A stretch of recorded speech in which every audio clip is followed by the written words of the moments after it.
Muy buenas chavales, ¿qué tal? Bienvenidos a un nuevo vídeo, bienvenidos al sexto capítulo de Sistemas del Avión, esta miniserie que suelo ir subiendo. Y ya en su día comenté que vamos a hacer, que el siguiente sistema en hablar iba a ser el sistema antihielo. Como digo, hace bastante tiempo, pero también es verdad que tengo que decir, pues eso he tardado también más, porque hasta a día de hoy ha sido el tema más complicado, el tema que me ha resultado más complicado de tratar, ya que claro, el sistema de antihielo del avión pues va muy ligado, va íntimamente ligado al factor meteorológico, con lo cual ya nos metemos en dos materias, no solamente la parte del avión, sino también la parte de, como digo, del factor la parte de meteorología, ¿no? Entonces, pues, entre toda la información que he ido leyendo en inglés, en español, todo lo que me han ido comentando, pues gente entendida del mundillo y tal, pues claro,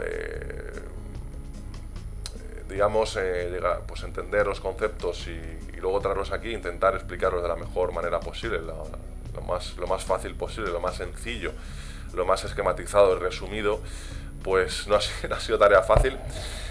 Así que nada, lo primero de todo vamos a ver.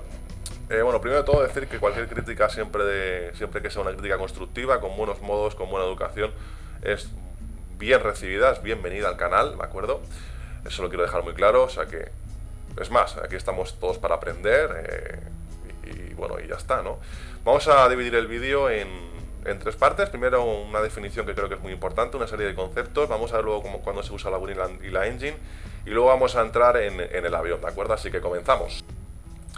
Bien, lo primero que hay que tener muy en cuenta, ¿vale? Una palabra que hay que grabarla a sangre y fuego, que es el engelamiento.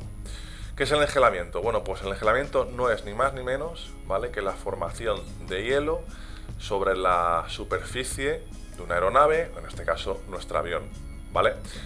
Esta formación de hielo sobre la superficie de una aeronave recibe este nombre, ¿vale?, de engelamiento, ¿vale?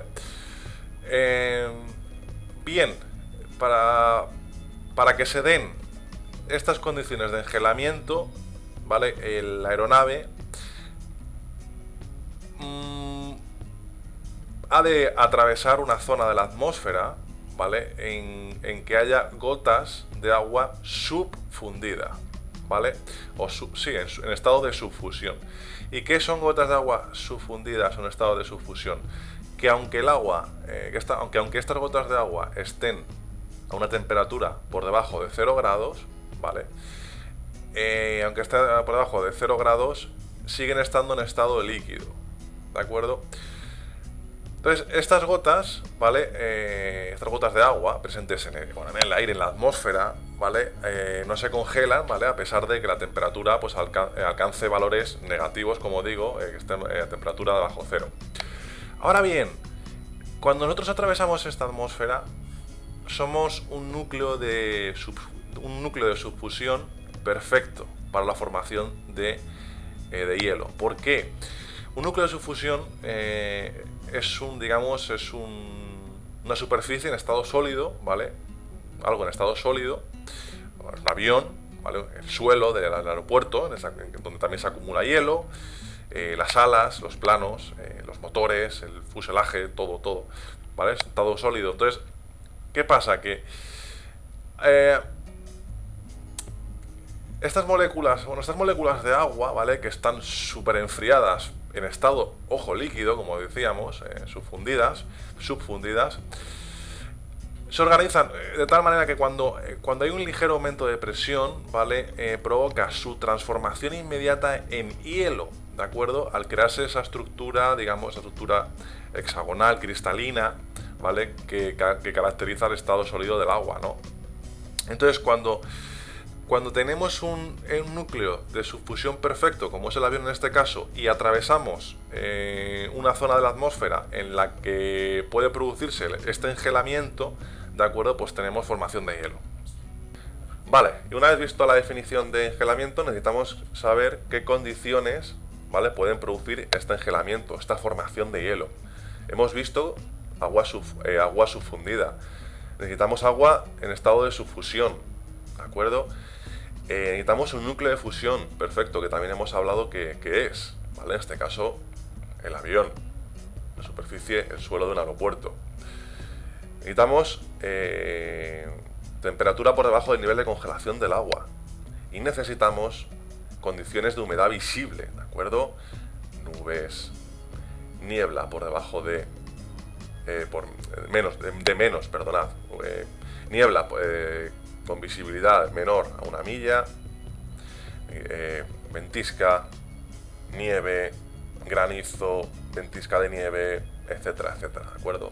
Esas son las condiciones de humedad visible que ahora vamos a ver un poquito más adelante en forma de esquema para el uso de la WIN y la Engine Anti-Ice. Pero bueno, resumiendo, condiciones de engelamiento: agua en estado de subfusión, temperatura por debajo del nivel de congelación del agua, humedad visible y un núcleo de fusión, como es en este caso el avión, ¿de acuerdo? Así que venga, seguimos con el siguiente apartado. Bien, chavales, a partir de ahora a partir de aquí, con estos datos que os he ido dando, ya podemos empezar a hablar del uso de la Engine y la WIN Anti-Ice. Voy a intentar explicarme lo mejor posible y para no liaros, y sobre todo para no liaros, y lo primero, vamos a hablar primero de la Engine Anti-Ice. Por tanto, si nosotros tenemos humedad visible y o agua encharcada, ¿vale? Agua encharcada, nieve, hielo estancado o encharcado, y, muy importante, y una TAT, True Air Temperature, de menos de 10 grados, usaremos la Engine Anti-Ice en las fases de rodaje, despegue y ascenso. ¿Hasta cuándo? Cuando tengamos una temperatura exterior, ojito, Static Air Temperature, una SAT, que ahora miraremos en el AFMC donde se mira eso.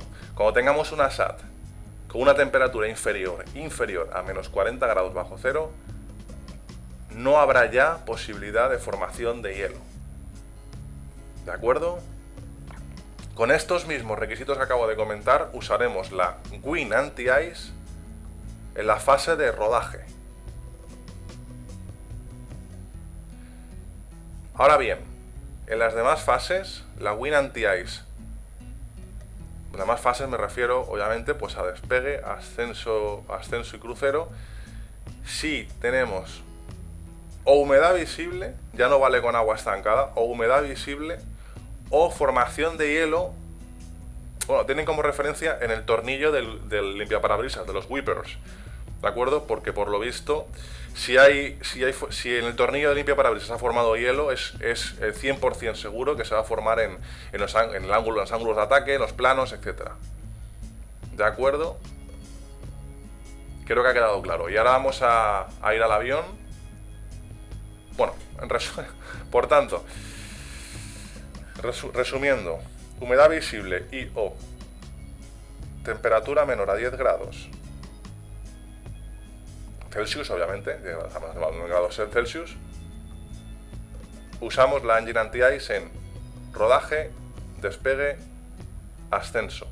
Cuando ya tengamos una Static Air Temperature, temperatura exterior, de inferior a 40 grados bajo cero, ya no tendremos posibilidad de formación de hielo. Con las mismas condiciones usaremos la WIN para el rodaje. Para las demás fases del vuelo usaremos la WIN, ya tenemos que excluir el tema del agua encharcada, ¿vale? El agua encharcada, el agua estancada, o la nieve o el hielo. Ya solamente nos valdría con o formación de hielo en el limpia, por debajo del limpia, en el tornillo. Bueno, esto no está simulado, o sea que es un dato que nos la puede pelar un poco, porque en el simulador esto no está simulado, a menos que yo sepa no existe nada que lo simule, pero bueno, yo os lo doy. O como digo, formación de hielo en el wiper, en el tornillo del wiper, o por debajo también creo que es. Hay varios, digamos que hay varias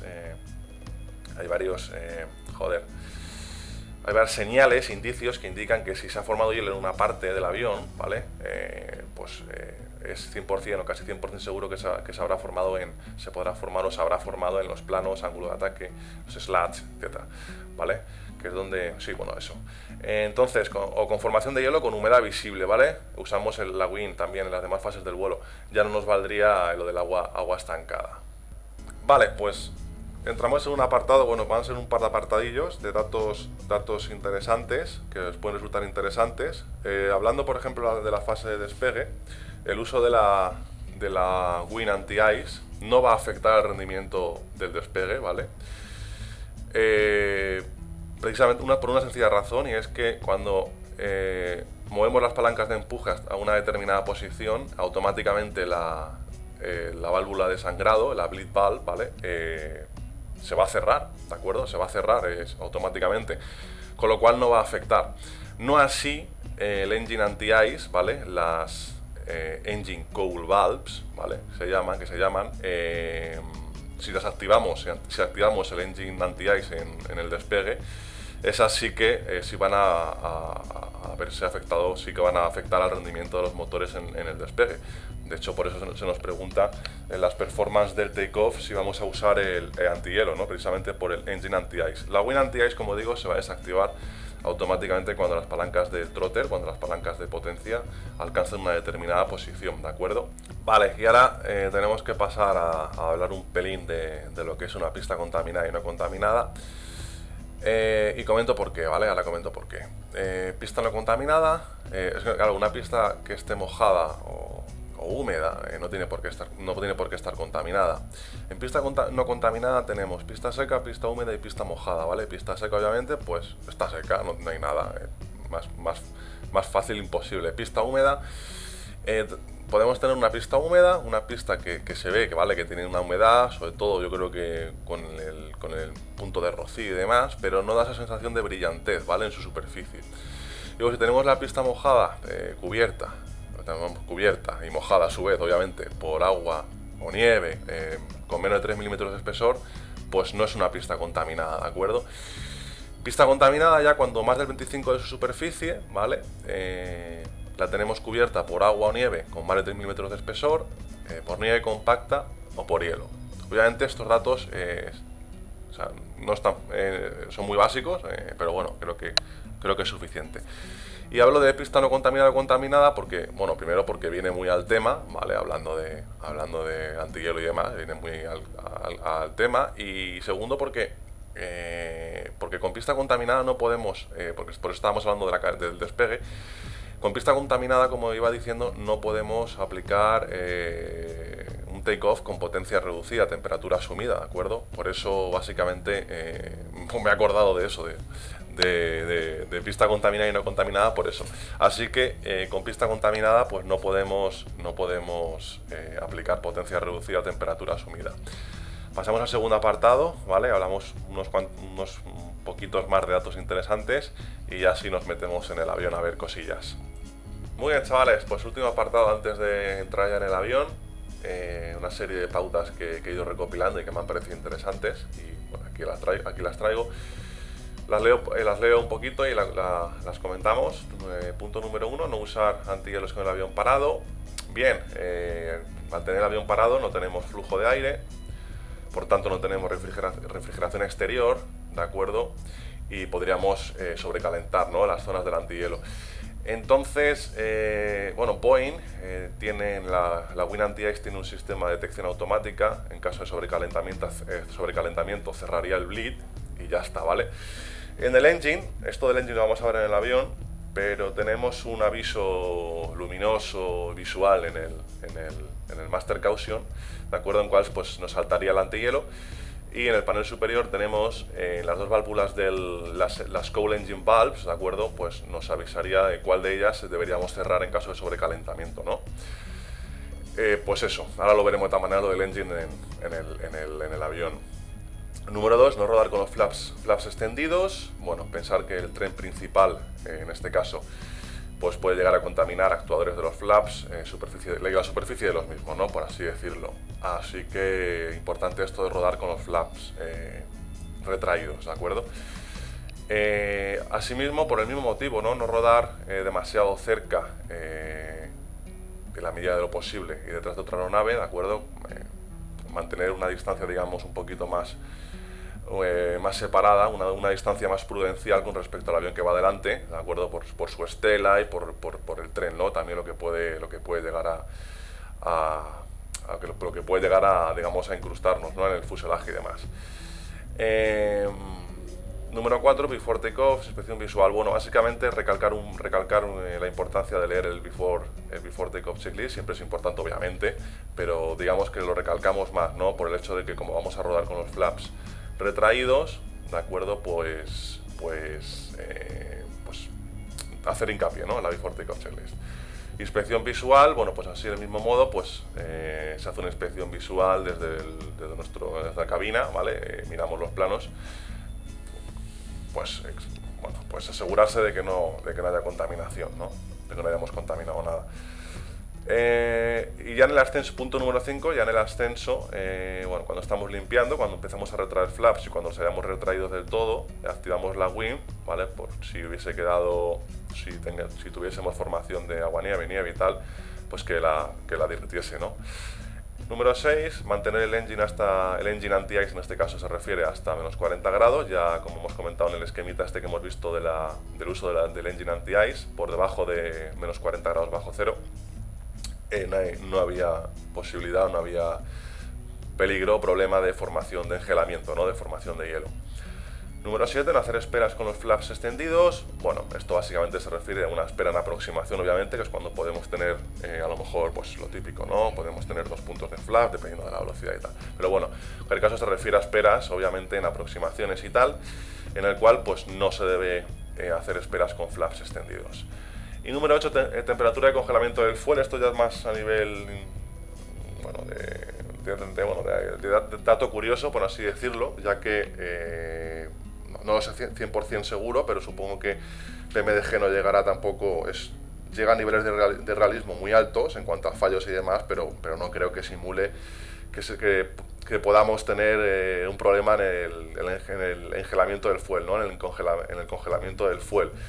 Que a temperaturas de menos 50 grados, ¿vale? Pues podemos empezar a tener problemas, se nos puede empezar a congelar el combustible, entonces deberíamos aumentar la velocidad por calentamiento, por rozamiento, por fricción, o descender la altitud, ¿no? Para aumentar la temperatura. En cualquier caso, como digo, bueno, esto es un dato que os pongo aquí curioso y ya está. Así que nada, pues ahora sí que sí, vamos al avión. Venga, vamos a acabar ya con el avión. Vale, chavales, pues estamos ya en el simulador. Estamos en un aeropuerto perdido por ahí, creo que es Canadá, o no sé, igualmente. Vamos a entrar en cabina. Ahora, entramos en cabina y lo primero que vamos a hacer es conectar la Stellantis Grand Power. Y bueno, de cualquier manera, os comento, el cuadrante de antihielo, que es coña, joder, ¿cómo voy a usar esto? Vámonos. Bueno, pues con el avión ya correcto, vamos a localizar el SAT, ¿de acuerdo? Ya que, bueno, el TAT ya sabéis todo dónde está, en el panel 16 grados. Y el SAT nos tenemos que ir a la pestaña de PROG y en la segunda página lo localizamos, ¿de acuerdo? Bueno, en cualquier caso, tenemos aquí el SAT, que ahora mismo coincide con el TAT, o básicamente porque está el avión quieto. Aprovechando que hablamos del SAT y del TAT, aquí tenemos, vamos a ir un momentito fuera, aquí tenemos las sondas. En la parte de, bueno, aprovecho y hablo de las sondas. La parte del capitán tenemos la sonda del capitán, ¿vale? Tenemos aquí la alfabena izquierda y tenemos aquí la sonda del TAT, ¿vale? Aquí tenemos la sonda que nos va a medir la True Air Temperature, ¿de acuerdo? Que ya hablamos antes de lo que medía y de lo que era, ¿vale? Y en la parte del primer oficial tenemos la sonda pitot del primer oficial, tenemos la sonda pitot auxiliar y aquí abajo tenemos la alfa vane derecha, ¿de acuerdo? Asimismo, aquí en la cola tenemos, ¿vale?, la de los estabilizadores, aquí a la derecha y aquí a la izquierda. Y si nos metemos en cabina, voy a acercar un poco la cámara, si nos metemos en cabina, ya podemos aprovechar para hablar de la Probe Heat.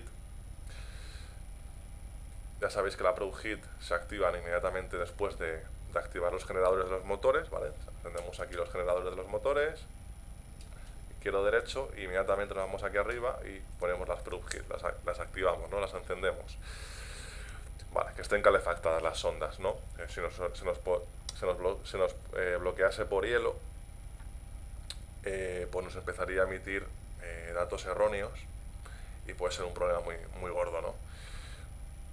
Por ejemplo, entonces tienen que estar siempre calefactadas las sondas pitot. Vale, acabamos de hablar de ellas. Aquí tenemos la sonda pitot del capitán, la sonda pitot del primer oficial, la de los elevadores, derecho e izquierdo, que hemos visto dónde están ubicadas, las dos alfa main, derecha e izquierda, la auxiliar, que estaba ubicada es la sonda del medio, del lado del primer oficial, y la sonda de temperatura, que la hemos visto ahora mismo, que es la de más abajo de la parte del capitán. Vale, pasamos a hablar ahora de la Windows Heat. La Windows Heat tiene Power Test, ¿vale? Para ver que las luces funcionan, tanto las de on como las de overheat. Si bajásemos las cuatro, bueno, ya sabéis que se encienden siempre las Windows Heat, ¿de acuerdo? Aunque tengamos temperaturas altas y no tengamos humedad visible. ¿Por qué?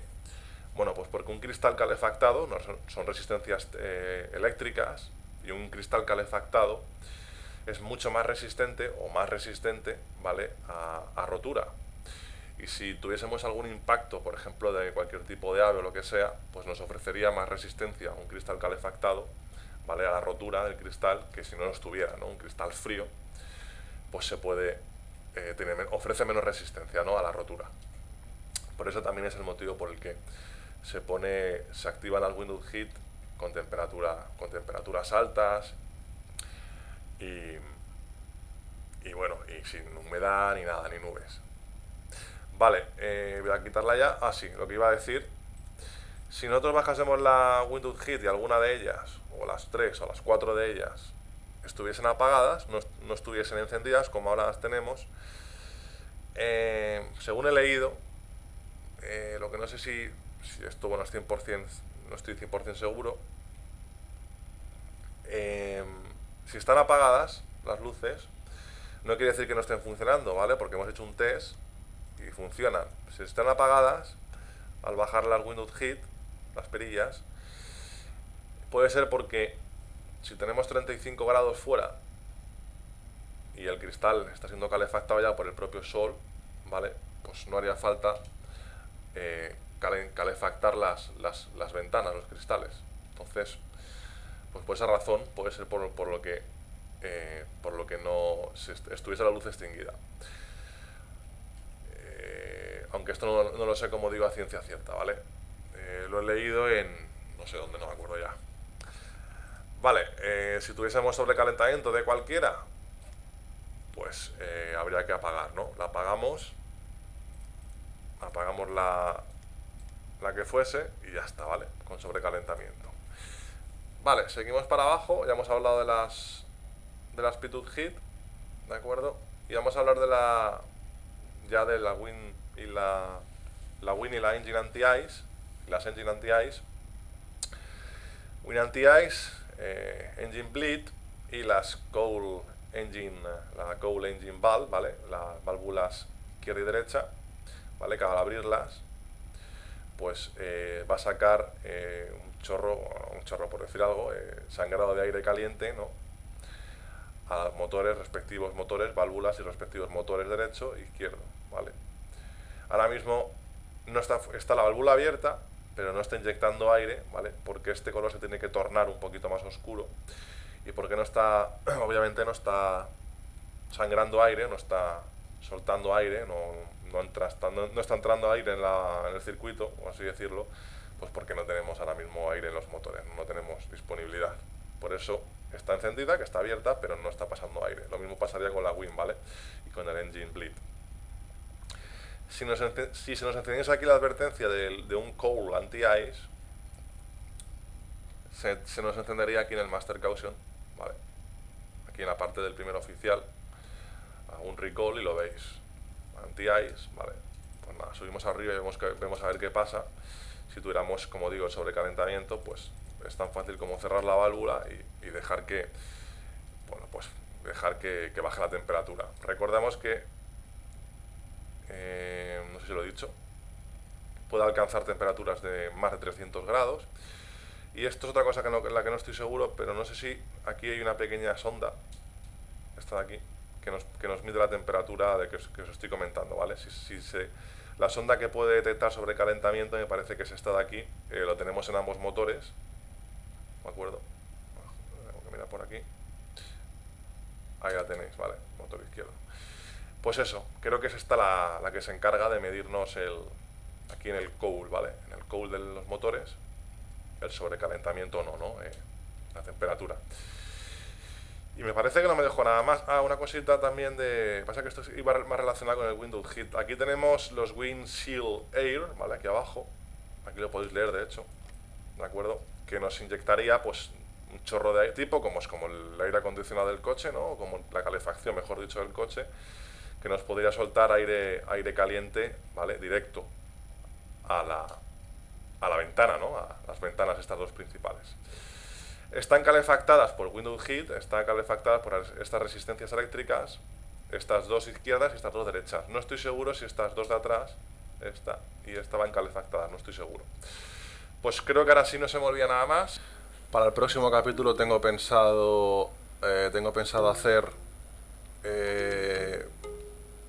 un fallo motor, pero ya en ascenso, no como el Rear Takeoff, que era en carrera de despegue, sino ya en ascenso, ¿vale? Un engine out y bueno, y tener que volar con un motor y volver al campo, ¿vale? Un poquito de teoría y un poquito de práctica. Incluso para rizar el rizo podría meterlo con condiciones de engelamiento, ¿vale? Para tener que aterrizar bueno, si fuera flaps 15, que se tiene que sumar temperatura si vamos a aterrizar o hemos usado la wing o la engine, etcétera, etcétera. Bueno, de locura. puede estar guapo. Así que nada, pero claro, no prometo cuándo porque esto requiere también tiempo y tal, y no siempre se dispone de él, ¿no? Nada, pues espero que os haya gustado. Un saludo a todos, muchas gracias por verme y adiós. Chao, chao.